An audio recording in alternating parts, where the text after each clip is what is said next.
Hi everybody, so today is just a quick tutorial on how I do watercolor studies. Sometimes I do that in preparation for a larger painting. Today I will be working from, I'll show you my photo reference. It's actually really close, kind of my outside situation. So I'm using something that I could actually see in real time if I needed to. But I will use a photo source right now. It's just easier for the tutorial. When you are doing this yourself, I recommend you do it. I always recommend you kind of do it from life. But you know what, if you have to use references, depending on what it is you need, that's okay. And I'll show you how I do that as well and kind of discuss that. So I'm going to do 4 small studies in watercolor, again from a reference that I have around where I live. I'm using my patio and using these kind of small abstract crops. So I'm going to talk a little bit about composition and why I chose what I did as well. Okay, so there's a few different things that I'm going to go through here. So I'm going to turn the camera around, go through my supplies, look at the source, and then actually do a time lapse of the work itself, just so you can see how I would approach a small watercolor study. Let's start with the setup here. I have my watercolor paper, and I'll talk about how I divided it in a couple moments. I have my masking tape. Painter's tape is the best, the blue tape, because it doesn't rip up the paper, but masking tape will work in a pinch. The problem is that if it's on for too long, it will peel the paper a little bit. Got some painting rags. I've got some water, my watercolor brushes, and then my stack of watercolors. I use Daniel Smith's. Oh, shoot, I guess I did have blue painter's tape.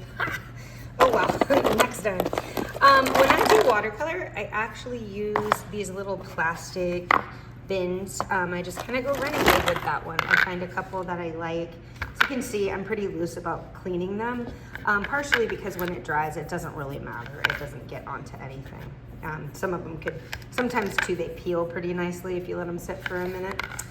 So I use just those cute little tins. I do have some art masking fluid for watercolor. Not using that today, not necessary, but I can show you later how I kind of use it for collage or creating textures, things like that. So sometimes I do use masking fluid. Anyway, I have a range of Daniel Smith watercolors here, and I'm not going to get into the palette too much, but one of the things I do want to say is that when I'm working with watercolor, I try to match what I'm going to do with the main painting as close as possible. So I pull out the colors, I do keep track of what I used and see how it translates to oil or acrylic when I move to the canvas. I also have some gouache in here too, so there's a mix. So you can see I use this a lot. Again, it's for me, it's for studies, and I also use it for illustration. Here, let's talk about the source. So I went and I took some photos outside on my patio, and what I was looking for was not the objects so much, but I was kind of playing around with cropping and shadow. So we have my pot with my cacti here, but I was really looking at this beautiful kind of grayish shadow and how it went on the wood table. That kind of kept me inspired to kind of keep that direction. So I have also this kind of ladder wood thing. I kind of have this, I like it to look a little Western out there, or, you know, kind of desert, you know, California desert look, I guess. I've got that look to it. And so I kind of used this crop here. I think that geometric shape is interesting. Close up of my watering can and my little umbrella. Again, I was looking at shadow and shape and contrast of light to dark, okay? And then this bougainvillea, my neighbor's bougainvillea, and that's the right way up. You know, interesting one. These can be very abstract and fun. There's not a lot of contrast in the photo that I took, so I would really need to rely on my study to kind of add some things that I might have not gotten right in the picture, okay? So again, I always consider myself an amateur photographer. Photography for me is just to get an idea for a painting, and then I usually kind of take the ball and run with it for my compositions. As you can see over here, I have this quadrant. So I just basically took my sheet of watercolor paper and I just divided, kind of eyeballed the center vertical and the horizontal, and then divided it that way. So I'll have 1, 2, 3, 4. And then what I can do there is decide what composition works best for me. Okay, So that's kind of gives you the overall setup. I'll move back here a little bit and you get an idea of how I set up when I'm doing small watercolor studies.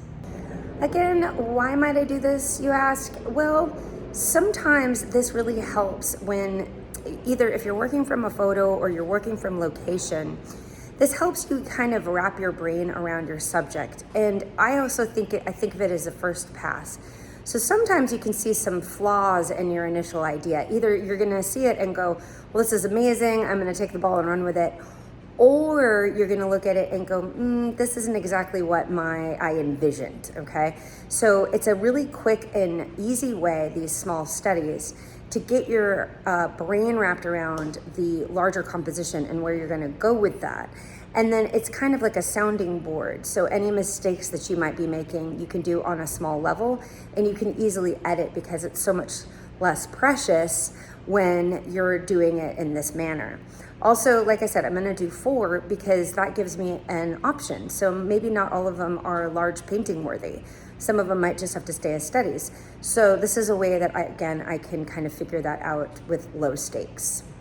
I can also kind of saturate the color and adjust the color. So if anything's wrong via, let's say, my observation or the photo that I took, I can change the color to some degree, or like I said, juice it up to some level and then reinterpret it into my painting, and I'll get a stronger painting that way. Okay, so I'm gonna turn around, do a time lapse. You'll just watch me do 4 different studies. I'll start with, I won't time lapse the drawing, I'm just gonna do some quick sketch, just get the general outlines with pencil. Then you'll see me just fill in kind of the broad strokes, and that will be that. And I will turn around again and analyze it for you, and that will be that for today. So I'm gonna talk about these compositions quickly before I move to the time lapse. You can already see in my sketches right here that there's a lot, this is a lot more interesting than the original subject matter in a lot of different ways. This is, again, another reason why it's really important to get to your subject in this manner, sketch it out, get some feelings for the composition. So again, I'm kind of like pushing this up to the top right, minimizing that. Let's talk about that first one here. Kind of minimizing this a little bit, not showing as much of it as is in the photo, and trying to focus more on the shadow, okay, because that's interesting. Again, focusing on the perspective of the ladder, adding in some broad strokes for the foliage, but I don't have to draw in every leaf and everything. I can take care of that in the study. This became more interesting here at the bottom. And again, they've become a better series once I stack them all like this. This is much more interesting when I have them in these little frames because it's starting to tell more of a story, okay? So go from the initial idea to kind of mapping it out in this small format. And that really just starts to make you see, just gives you more of a dialogue with what it is you're trying to do. Down here, again, I'm kind of squishing things around, okay? So I don't go verbatim for what I see. If I need to push things together a little bit more, which is what I did here, then that's what I'm gonna do because that's better for the composition. Okay, so I'm gonna go ahead and start to map these out. I'll put out some colors. For example, this one here, what I see is this is feeling kind of analogous to me. Again, I can interpret it any way I want, but I'm gonna kind of go with some cool reds in. Well, I guess that's complementary, but I'm gonna kind of focus on some cool reds and add some greens in there. This is also red and green, but a little bit different. So I can do some of the pinky green, warm green, lots of blue. This one will stay analogous to some degree because this is very neutral, and then that's greens and blues, maybe lean that blue a little bit more. Okay, and then this last one also has that red-green combo, so I kind of look like I stuck with that for a little bit. Again, I can kind of lean things different directions. I can actually even make this more of an earth tone red to add some interest. It looks like there's orange in the back. So again, kind of green heavy, very red heavy, and we have some accent colors in there, and I can sort them out through my studies, which will be next.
This concludes the studies. As you can see, I just kind of work organically through these pieces, let them dry a little bit, move back in.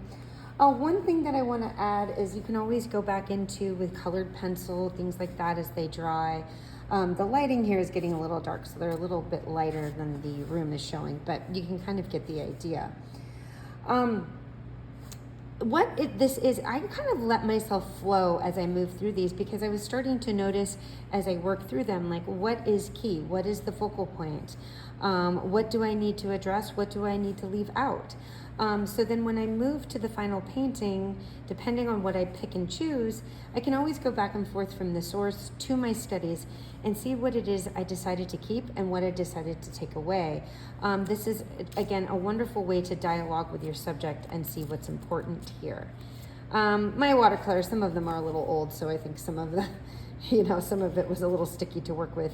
I didn't talk about what colors I use and how I use them because in the end, it's just gonna translate to oil or acrylics as cool red, warm red. My watercolor paints don't match with my oils and acrylics, so it's not something that you really wanna get hung up on. You just wanna do warm green, cool green, dark, light, so on and so forth. This is why I really stress understanding color bias, so on and so forth, so that you don't get hung up on the names of the paint. You care more about if it's warm, cool, dark, light, and how it works with your overall composition. So you can see even too, if I rip up this tape, I'm gonna have all these cute little paintings here. I can kind of even cut them out and kind of use them as little studies and work them from there. Okay, so that gives you an idea. Again, here, let me grab my colored pencils. I usually keep like a nice bin of colored pencils, so sometimes when this dries, if I really want to work out some details a little bit more, I can pull these out and get myself a nice composition. So this helps. So when I'm working, I like to work quick with the brush and not worry about being too finicky. And then this, sometimes I go in over the top and, kind of fine-tune details if I feel like I need them. So that concludes watercolor studies for today. And then again, remember these are small studies that will be translated later into a larger painting. So there'll be a part B to all of this. So let me know if you have any questions and have fun. Have fun with this, enjoy your studies. I can't wait to see what you come up with.